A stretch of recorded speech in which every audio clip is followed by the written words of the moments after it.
अच्छा भैया आई एगो आध्यात्मिक भजन रवा सबके सुनावता नहीं। ई दुमाइना गीत बा, एक दूगो अर्थ बा। एगो जीव रूपी दुल्हन से जमराज रूपी देवर कहते रहे कि सुनो तारे के काहे खातिर भेजल गई, तू आके यहाँ का करता रू। जब वो पियावा के लगे जैबू तो तरह से सब प्रश्न पूछी तो यदि तू फेर में पड़ जाइबू। ऐसे अभियों से कुछ भगवान के भजन करो ना तो जा गजन हो जाएगी। कैसे कहता रहे, परी माया के फेरा उहवा जाए के बेरा, परी माया के फेरा उहवा जाए के बेरा, काम के हु ना आई भजन बिना, काम के हु ना आई भजन बिना।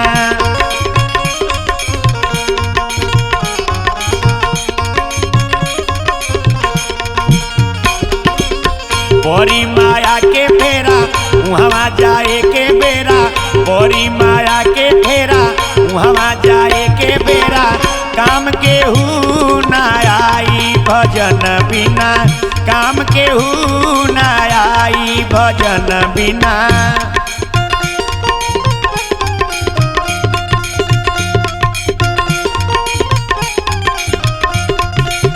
जय हो जय हो।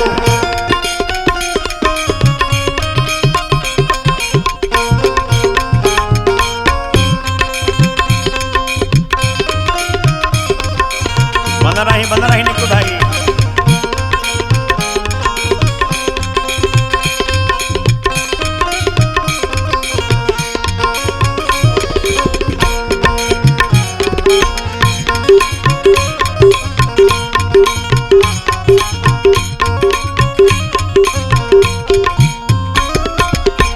सुना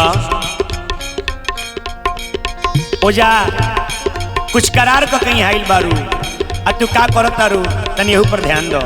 कहता रे नैहर से ससुराल आइलू कुछ करे कमाई हो, यहाँ आके इलू इलू पढ़ाई हो।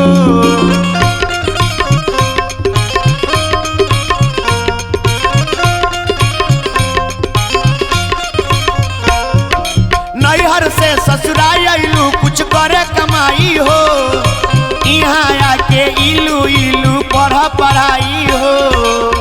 सुना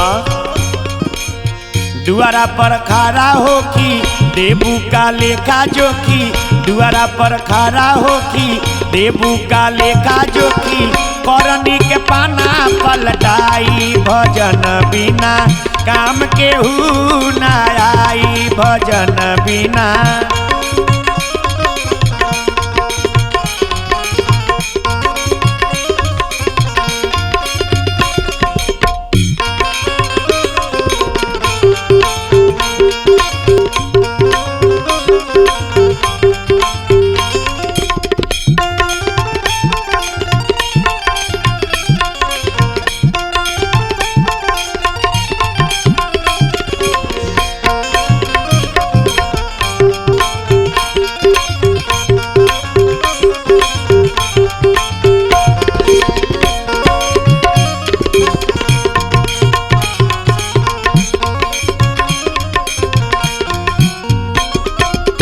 सुनो एजा लड़का खेल खेलता रू तो अब ई खेल तार ओजा ना काम करी। काहे चढ़ल जवानी घूम घूम के खेलल गुली डंडा, जाए के बेरी कह का तू लेके जैबू अंडा।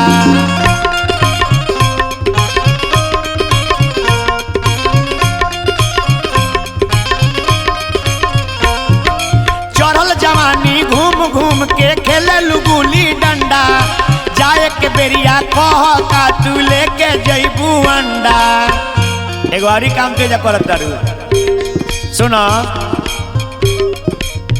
कैलू ढेर गारा गारी ओह दिन परी भारी, कैलू ढेर गारा गारी ओह दिन परी भारी, मुँह जब लकूसी ठोकाई भजन बिना, काम के हु ना आई भजन बिना।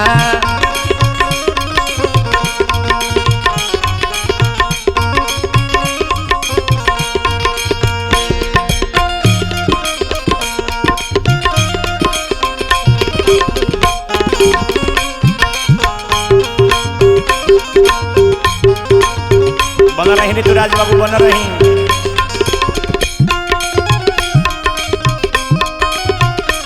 कैमरा मैन प्रिंस बाबू तुम बन रह। चेला बागी विकास ध्यान दो ध्यान दो।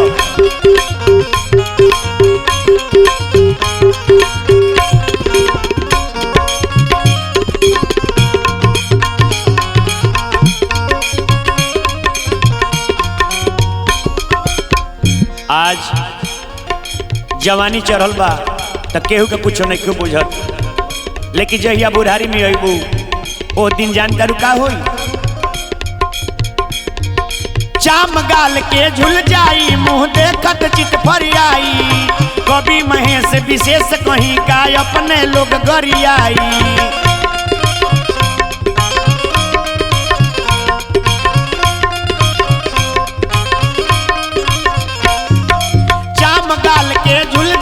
मुंह देखत चित फरियाई, कवि महेश विशेष कहीं का अपने लोग गरियाई। इतना ना मुँह के से डेराई डरे पल भर ना राखी घरे, मुँह के से डेराई डरे पल भर ना राखी घरे। खाट सहिते हटवाई भजन बिना काम केहू ना आई, भजन बिना।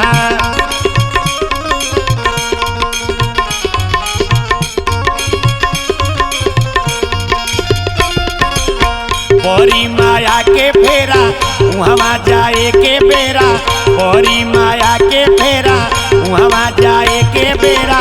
काम केहू ना आई भजन बिना, काम केहू ना आई भजन बिना, काम केहू ना आई भजन बिना, काम केहू ना आई भजन